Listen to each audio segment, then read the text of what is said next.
Nampally Charminar express పట్టాలు తప్పింది. ప్రమాదంలో 50 మందికి తీవ్ర గాయాలయ్యాయి. ఘటనతో కొందరికి గుండెపోటు వచ్చినట్లు ప్రయాణికులు చెబుతున్నారు.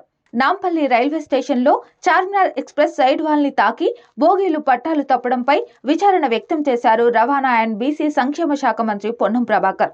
పట్టాలు చిన్నగా పక్కకి ఒరగడంతో పెను ప్రమాదం తప్పిందని మంత్రి పొన్నం ప్రభాకర్ తెలిపారు. హైదరాబాద్ జిల్లా ఇన్ఛార్జి మంత్రిగా ఘటనకు గల కారణాలపై అధికారులతో ఆరా తీశారు. వెంటనే జిల్లా యంత్రాంగం అప్రమత్తంగా ఉండి సహాయక చర్యలు చేపట్టాలని ఆదేశించారు. గాయపడిన ప్రయాణికులకు సరైన వైద్యం అందించాలని అధికారులను మంత్రి పొన్నం ప్రభాకర్ ఆదేశించారు.